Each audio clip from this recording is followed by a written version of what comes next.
Hello friends, आपका स्वागत है सिविलियन क्लासेस में। तो प्यारे बच्चों, आज हम बात कर रहे थे कॉन्ट्रैक्ट्स एंड अकाउंट के बारे में, है ना। तो प्यारे बच्चों, कॉन्ट्रैक्ट्स एंड अकाउंट में हम लोग पढ़ रहे थे यूनिट नंबर 2, जिसका नाम है कॉन्ट्रैक्ट, ठीक है ना। तो आज हम देखेंगे कॉस्ट प्लस वेरिएबल फी कॉन्ट्रैक्ट, कॉस्ट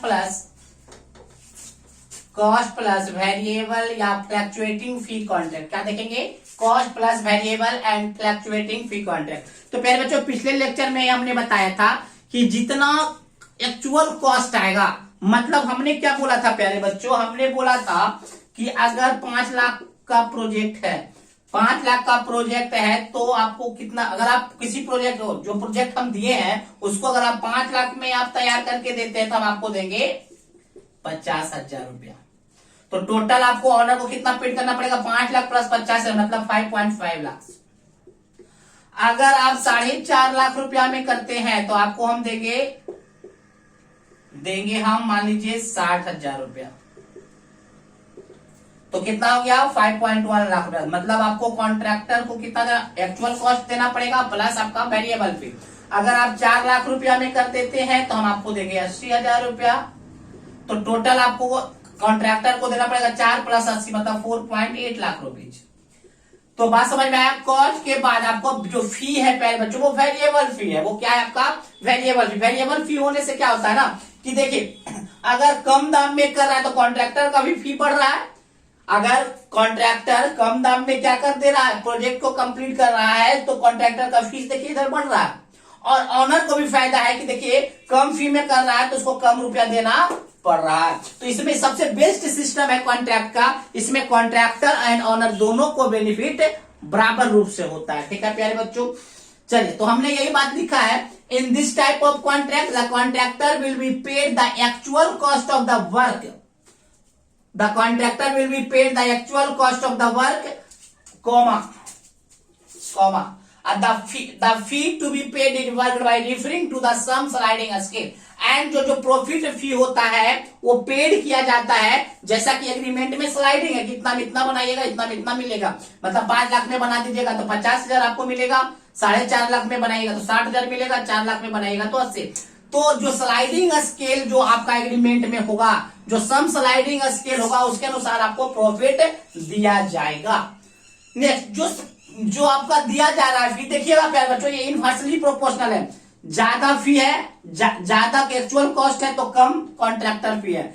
जैसे जैसे देखिए आपका एक्चुअल कॉस्ट घट रहा है वैसे वैसे कॉन्ट्रैक्टर का फीस बढ़ रहा है। तो हम बोल सकते हैं कॉन्ट्रैक्टर का जो फीस होता है वो एक्चुअल कॉस्ट का इनवर्सली प्रोपोर्शनल होता है। तो हमने यही बात यहाँ पे लिखा है प्यारे बच्चों, the amount of fee to be paid, जो अमाउंट फी पे किया जाता है कॉन्ट्रैक्टर को, वो वैरी करता है कैसे?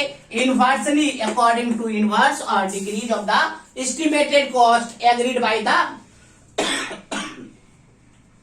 जो दोनों पार्टी के बीच में एग्रीमेंट होता है एस्टिमेटेड कॉस्ट में कि इतना घटेगा इतना बढ़ेगा। मतलब देखिए इनवर्सली प्रोपोर्शनल होता है। और ये जो होता है ना, ये एग्रीमेंट में क्या होता है, दोनों पार्टी फीड करता है, हाँ ठीक है सर, हम 5 लाख में बनाएंगे तो इतना पैसा लेंगे, 4.5 में बनाएंगे तो इतना पैसा।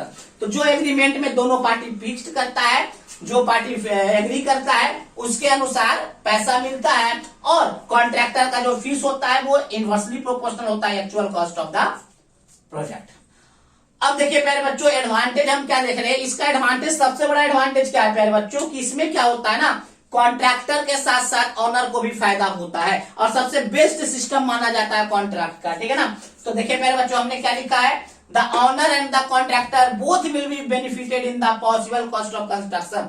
प्यारे बच्चों, इस टाइप के कॉन्ट्रैक्ट में ऑनर एंड कॉन्ट्रैक्टर दोनों बेनिफिटेड होते हैं, दोनों को पास पैसा सेव होता है। कब? कॉस्ट मतलब जब जितना कम दाम में ये बन जाता है ना। And this is the treated the best system of contract. और इसको कैसा ट्रीट किया जाता है? बेस्ट सिस्टम ऑफ कॉन्ट्रैक्ट, है ना।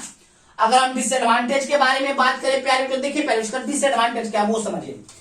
मान लीजिए जो प्रोजेक्ट का एस्टिमेट कर रहा था, मान लीजिए वो 10 लाख का प्रोजेक्ट था, मान लीजिए प्यारे बच्चों वो 10 लाख का एस्टिमेट था, लेकिन जो एस्टिमेटर है, दैट मीन जो एस्टिमेट करने वाला है, पता नहीं कैसे किया, पी के किया, दारू पी के किया, क्या किया, वो एस्टिमेट कर दिया 50 लाख और बोला कि 50 लाख रुपया में बनाइएगा तो 50,000 रुपया देंगे। अगर 40 लाख में बनाइएगा तो आपको हम 1 लाख रुपया देंगे। अगर आप 30 लाख में बनाइएगा तो आपको हम 2 लाख रुपया देंगे। अगर 10 लाख में बनाइएगा तो हम आपको 10 लाख रुपया देंगे। तो अगर आप ये देखिए प्यारे बच्चों, अगर देखिए बनने वाला क्या था 10 लाख में, लेकिन जो एस्टिमेटर था वो 50 लाख से स्टार्ट किया। तो देखिए बनने वाला जब 10 लाख में था तो 10 लाख में ही बन जाएगा। अगर 10 लाख में बन जाता है प्यारे बच्चों तो देखिए यहां पर कॉन्ट्रैक्टर को बहुत ही ज्यादा फायदा हो जाता है।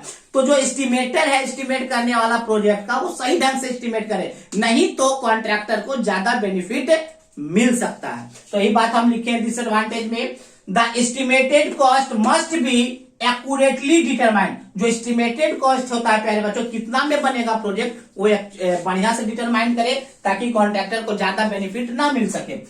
Next, in case the estimated cost is must higher. अगर एस्टिमेटेड कॉस्ट आपका बहुत ज्यादा है, किससे, रिक्वायर्ड से, estimated cost is much higher than required. Required देखिए 10 लाख था, एस्टिमेट आप 50 लाख कर रहे हैं, तो क्या होगा प्यारे बच्चों इस केस में क्या होगा, contractor will get more amount on the basis of saving.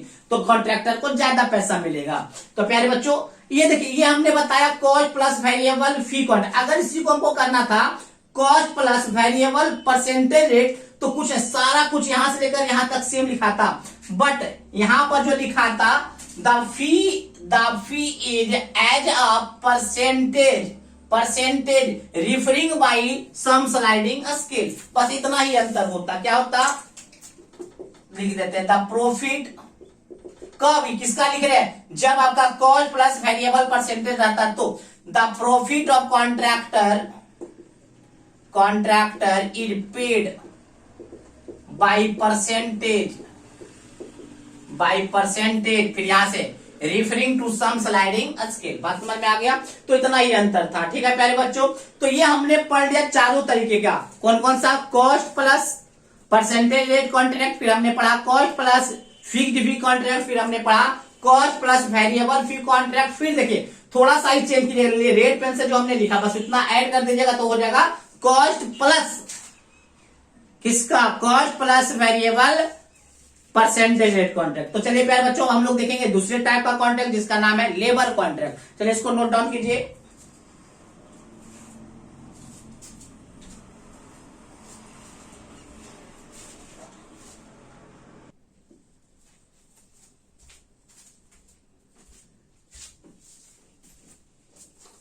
तो प्यारे बच्चों हम लोग देखेंगे लेबर कॉन्ट्रैक्ट के बारे में, है ना, किसके बारे में, लेबर कॉन्ट्रैक्ट। तो देखिए प्यारे बच्चों इसमें क्या होता है, इसमें क्या है, जैसे मान लीजिए कोई कंस्ट्रक्शन आपको करना है, तो आपको क्या क्या चाहिए, मटेरियल चाहिए, इक्विपमेंट चाहिए, प्लस लेबर चाहिए, इतना कुछ चाहिए। अब ये क्या कर रहा है ना, मान लीजिए कंस्ट्रक्शन करना है, मटेरियल चाहिए, इक्विपमेंट चाहिए और लेबर चाहिए। तो जो डिपार्टमेंट होता है, जो ऑनर होता है, उसके पास मान लीजिए मटेरियल भी है, इक्विपमेंट भी, सिर्फ उसको जो होता है लेबर का, जो कि काम कर सके। तो ऐसे कॉन्ट्रैक्टर को वो पकड़ता है जो सिर्फ लेबर को देने का काम करता है। बात समझ में आया। दैट मीन्स इस टाइप के कॉन्ट्रैक्ट में ना तो मटेरियल से कोई लेना देना होता है कॉन्ट्रैक्टर को, ना तो इक्विपमेंट से कोई लेना देना होता, सिर्फ आपका मतलब होता है लेबर से। बस कॉन्ट्रैक्टर का काम ये होता है कि लेबर को इंगेज करवाइए, मतलब ऐसा लेबर आप भेजिए ताकि वो ड्राइंग एंड स्पेसिफिकेशन के अनुसार काम कर सके। बात समझ में आया प्यारे बच्चों। तो ऐसा कॉन्ट्रैक्ट जिसमें कॉन्ट्रैक्टर को कंस्ट्रक्शन से, मटेरियल से, इक्विपमेंट से कोई मतलब नहीं है, सिर्फ उसको मतलब है अपने लेबर से कि कितना लेबर ऑनर मांग रहा है, कितना लेबर डिपार्टमेंट को जरूरत है, उतना लेबर प्रोवाइड करना, ऐसा लेबर प्रोवाइड करना जो ड्राइंग एंड स्पेसिफिकेशन के अनुसार काम कर सके। तो इस टाइप के कॉन्ट्रैक्ट को हम लोग कहते हैं लेबर कॉन्ट्रैक्ट। ठीक है प्यारे बच्चों। तो देखिए प्यारे बच्चों हमने क्या लिखा है इन लेबर कॉन्ट्रैक्ट में the contractor undertake contract for the labour portion only.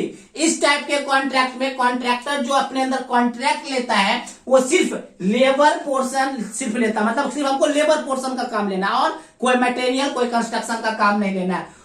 Labour portion only excluding the material, excluding मतलब मटेरियल को इंक्लूड नहीं करना है, मतलब मटेरियल से हमको कोई मतलब नहीं, एक्सक्लूड कर देना है। which are arranged and supplied at site by department on or owner। तो तो मटेरियल जो होगा वो अरेंज कौन करेगा और सप्लाई कौन करेगा वर्क साइट पे, वो करेगा आपका डिपार्टमेंट और ऑनर। बात समझ में आ गया प्यारे बच्चों।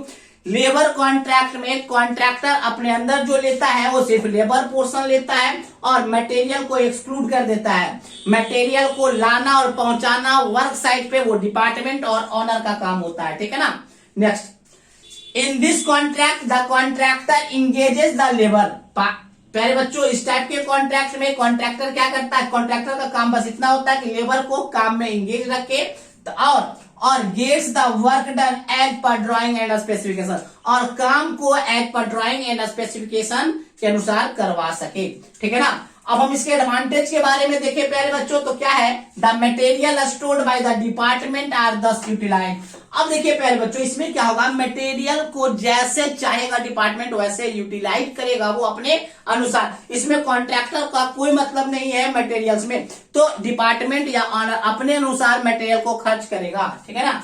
Next, this system is very convenient for private building construction. इस टाइप का जो कॉन्ट्रैक्ट होता है ना वो प्राइवेट बिल्डिंग कंस्ट्रक्शन होता है। जैसे प्यारे बच्चों, हम खुद अभी मान लीजिए घर बना रहे हैं, तो उसमें क्या होता है, मटेरियल हम खुद ही लाते हैं, इक्विपमेंट भी खुद ही लाते हैं। बस क्या, जैसे मान लीजिए छत का ढलाई जो करता है प्राइवेट वाला जो होता है, जो छत का ढलाई करता है, वो क्या करता है, मिस्त्री से लेबर कॉन्ट्रैक्ट ले लेता है कि आप जितना भी लेबर लाइए हमारा काम ये होना है। बात समझ में आ गया। तो इस टाइप के कॉन्ट्रैक्ट जो होता है ना वो प्राइवेट सेक्टर में ज्यादा चलता है, ठीक है ना। अब हम इसके डिसएडवांटेज के बारे में बात करें तो डिसएडवांटेज ये है प्यारे बच्चों कि देखिए, कॉन्ट्रैक्ट किसके बीच में बना है, ऑनर एंड आपका कॉन्ट्रैक्टर के बीच में एग्रीमेंट बना है। इसमें सिर्फ लेबर पोर्शन का एग्रीमेंट बना है। तो डिपार्टमेंट क्या चाहेगा, ऑनर क्या चाहेगा, ज्यादा से ज्यादा मटेरियल क्या करे, स्टोर करके रखे, ताकि हमारा जो लेबर हो ज्यादा से ज्यादा काम कर सके। तो ज्यादा से ज्यादा मटेरियल को स्टोर करने के लिए उसको बहुत ही बड़े एरिया में क्या चाहिए, स्पेस चाहिए, ठीक है ना। A large storage area is required. Owner को बहुत ही बड़े स्टोरेज एरिया चाहिए, किस लिए भाई, तो store the various kinds of material. बहुत सारे तरीके का मटेरियल होता है, छड़ है, बालू है, गिट्टी है, सीमेंट है ना, to be use in the construction under a certain guarding मतलब, और गार्डिंग भी करते रहना है मटेरियल का, कहाँ यूज हो रहा है, कैसे यूज हो रहा है। तो प्यारे बच्चों, ये हमारा था लेबर कॉन्ट्रैक्ट और उसके एडवांटेज एंड डिसएडवांटेज, ठीक है ना। अब हम लोग पढ़ेंगे डेमोल्यूशन कॉन्ट्रैक्ट। तो चलिए पहले आप इसको नोट डाउन कर लीजिए।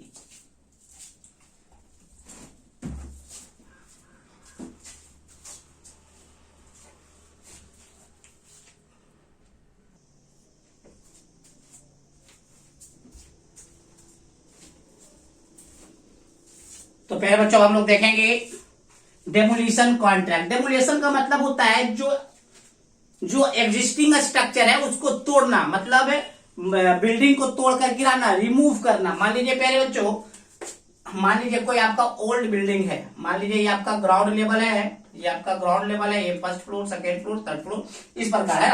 अब इसको टोटल गिराना, या बिल्डिंग के या प्रोजेक्ट के या बिल्डिंग के किसी पार्ट को गिराना, मतलब 2 तल्ला को ऊपर से गिराना, या तो पार्ट को गिराना, छोटे से पार्ट को गिराना, या तो पूरे बिल्डिंग को गिराने का जो कॉन्ट्रैक्ट किसी कॉन्ट्रैक्टर को दिया जाता है वो डिमोलिशन कॉन्ट्रैक्ट कहा जाता है ना। डिमोलिशन कॉन्ट्रैक्ट में कहीं भी कंस्ट्रक्शन मतलब बनने का यहाँ पे नहीं होता, बनाना कुछ नहीं, कुछ भी कंस्ट्रक्ट नहीं करना है, बट जो एग्जिस्टिंग ओल्ड एंड बेकार जो आपका स्ट्रक्चर है उसको गिराना है, या किसी पुराने स्ट्रक्चर को गिराकर वहां पे नया बिल्डिंग बनाना है। मतलब बिल्डिंग बनाने का यहाँ कोई बात नहीं है, बस यहाँ सिर्फ बात होता है तोड़ने का। इसमें कोई कंस्ट्रक्शन एक्टिविटी का बात नहीं होता किसमें, डिमोलिशन कॉन्ट्रैक्ट में।